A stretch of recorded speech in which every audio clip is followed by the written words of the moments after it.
All right, we are going to talk with Hamlet and Ophelia. Here in just a couple of moments, we've got our stars of our next performance at the Twin Lakes Playhouse getting ready to come up here and talk about what's going on. I am really looking forward to this performance, and I'm really looking forward to finding out a little bit of the behind-the-scenes information that I'm sure my new guests will be able to inform me of. And I'm trying right now to stall a little bit of time. Yeah, the automation system's just not working like it's supposed to. Here we go. Yeah, there it is. It's all working now. I need to tell you that you're listening to the morning show this morning, brought to you by your friends over at AR Ship. If you have Medicare questions, give them a call. They have Medicare answers. You can reach them at 1-800-224-6330. You're listening to the morning show this morning on KRZP 92.7. It's time for our bottom of the hour break. We'll be back with more here in just a little bit.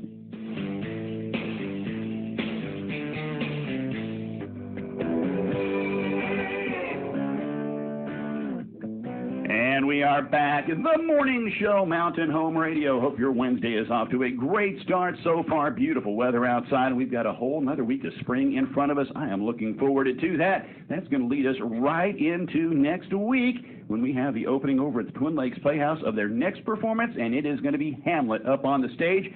I've got Rebecca Riley and McKoy Dobbs in the studio this morning. First time in the studio for both of you. Welcome. Good morning. Oh, thank you. And you're going to have to, McKoy, you're going to have to get up on that microphone just a little bit. I am really looking forward to seeing Hamlet. I've talked with a few people over there at the Playhouse, and I've told you both this morning, I have never gotten to see Hamlet performed on the stage. And well, I am really looking forward to this one. It's going to be a great performance. And one of the questions I asked, and I asked it, I hope jokingly, is how much of Ye Olde King's English is going to be in this? And I need to start off there. The Bard wrote some great stuff, but unfortunately, the English that they spoke around 1600 is not quite the same as our English today. Just a little different? Yeah. Yeah, sure. It makes it a bit harder on us because then you have to really show the audience like why the characters are doing what they're doing. You have to really express all of that so that it's way easier for them to understand. And it helps because for this play, we actually cut it in half. Like Olivia was awesome with that. Yep. So it will be a lot more manageable for the audience. I did once upon a time have to do a report on Hamlet, and I'll be quite honest, I cheated. I read the Cliff Notes version and wrote a really, really pathetic report. Oh, no. One thing I did discover is, sometime after that, I started to read the actual script of Hamlet, and it's like, wow, that was a whole lot different than the Cliff Notes. Oh, yeah. Oh, yeah. For somebody that has never been to the Playhouse before, I think this is going to be a great opportunity for them to take their first peek inside. Mm-hmm. You guys have a pretty cozy environment over there. Very. It is so homey. And I think that's great because you guys are not quite close enough to reach out and touch on the stage, but you are able to interact with us out there in the audience. Yeah. I think that's a pretty important part of this performance. Now, that said, I do know that Hamlet is not necessarily interactive, but there is some stuff where you're specifically addressing the audience just because of the way that the play is written. So that's going to be a little bit of a moment for you, I'm sure, when you turn out there and look at that audience.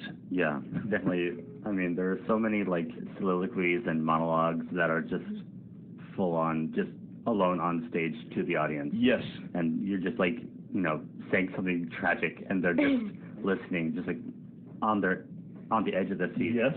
And it is kind of, very upfront, but it is emotional, and it's a beautiful piece of work. It is a beautiful piece of work. That much I do know about that. And like I said, I'm really anticipating seeing this on the stage. I'm thinking you guys are going to do a wonderful job.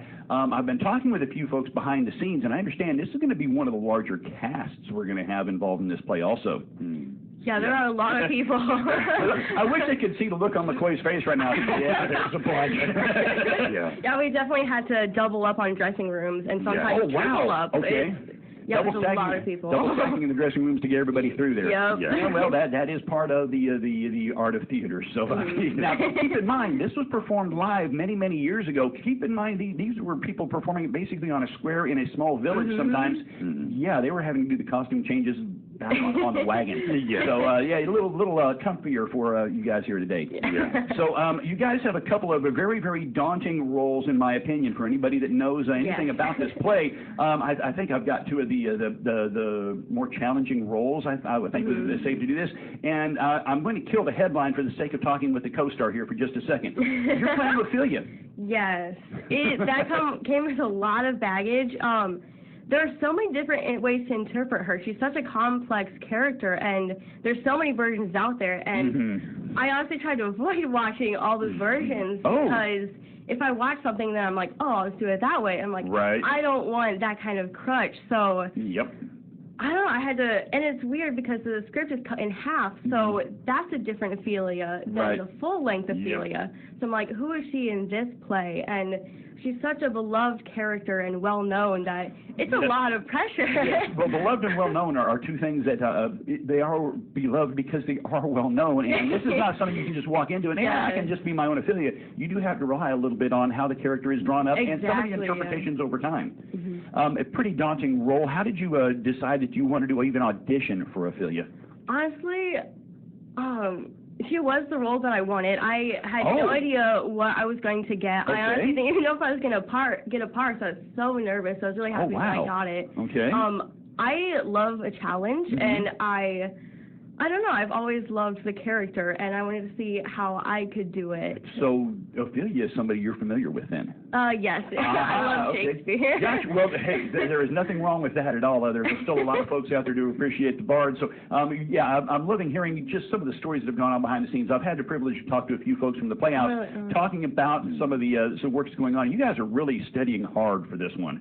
Oh, yeah. So now, I told you I was going to bury the headline. I'm sorry, it's probably a bad way to put that because I'm going to consider your role in this. And, I'm looking at Hamlet right now. It's your turn. You got this. Yeah, it's your turn. You're playing the role of Hamlet. That really has to be an undertaking for you. And those that may not be able to understand, you're young in the theater business. Yeah, I've only been doing theater for about a year. Yeah. But I mean, doing Shakespeare's like largest character, or like the most renowned character in all of Shakespeare's writings. Yes, just no pressure at all. No small role there at all. But it is definitely a hard challenge to do. But I'm having so much fun in this show. Well, that's the first thing you said was fun about this show. So that tells me a whole lot. You don't think about fun in Shakespeare, but you're learning a lot, I'm sure, going through all this. It's a very mentally challenging with like how you have to act, like not only physically but like the way you say your words as well is like because the language is so difficult to understand, you kind of have to act with your emotions more than your words. Yes, but you still have to like enunciate your words how you would on a regular stage. But you have to be a little more crisp in your enunciation when you're speaking in ye old King's English. And I keep saying that phrase. I have no idea where I adopted that from, but somebody was telling me about Shakespeare one time and said it was a great book except for ye old King's English. And well, I can get past that. It is a very, very daunting role though, because so many great performers have done it over time. But you don't want to look at that. You still want to make it your own character. Yeah, I mean Hamlet is wild. Yep. But there are a whole range of emotions even in a shortened play. Yeah. There's the highest of high emotions, the lowest of lows. I mean, Hamlet, this story is a tragedy, but it's also so many other emotions that go on. Intrigue, suspense. There's a little bit of something for everybody, I believe, in this show. I'm going to turn my attention now over here to Rebecca once again. How long have you been doing theater? Oh, geez. My first play was when I was like maybe 9. Oh, wow. So 2009. Okay. All right. So you've been doing it for a few years. Yeah, and then I did some in junior high, and then in high school I did like 2 plays every year. Okay. And then in college I just stopped, and I kind of wish I hadn't, but I'm so glad to be back into it after graduating. Gotcha. It feels good to be back on stage. Well, evidently you found a little bit of a home, and McKoy, I know from you, you've only been doing this for a year, but I've seen you in a couple performances over there up on the stage already. You may be young, but you've already got some theater chops to your credit. Yeah. First time I saw you, you were up on the stage playing a character of characters, as I'm going to put it. We Pigs 3, my grandkids over there for that one, and my granddaughter absolutely fell in love with your particular character. Yeah, the rapping wolf thing. Yes. It was a little weird, but it was still fun. Well, it was really entertaining from the fan standpoint. Sitting out there in the audience, it was very entertaining to watch that all come off. That was your second, I believe, performance you'd said. I think you said you'd done something earlier. Yep, I had Mousetrap was my very first play ever, and then after that I did We Pigs 3. And so what else have you done since then? I've done you were in Whodunit. I was in Whodunit. Yep. I was in Diary of Anne Frank. Aha, okay.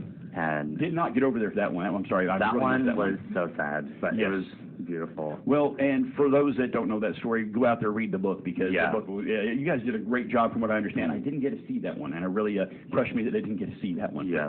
I mean, so you've got some experience now then. Yeah. Okay.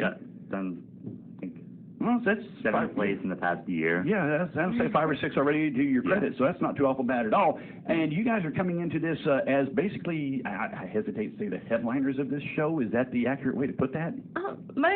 I'm definitely Hamlet, for sure. Half the lines in the play. After him. I mean, but I tell you, you're really important to the whole story. Yeah, I don't have a lot of lines or even a lot of time on stage, but my character is like so memorable and influential that it makes it seem bigger than sometimes it feels. Yep. Well, and so that's one of the parts that I'm looking forward to, is seeing how it does adapt down. I really wish I would have read more than the Cliff Notes version of Hamlet. You got time. Well, you know, as a struggling high school senior, we all do things that may or may not be creditable at the time, but they're just shady enough to get us through. So it all counts. Well, we've all been there, I think, at some point in time. But I'm really looking forward to seeing this. So you guys are 2 of how many are actually going to be up on the stage? There's 27, I think, 29 in the cast. I think I've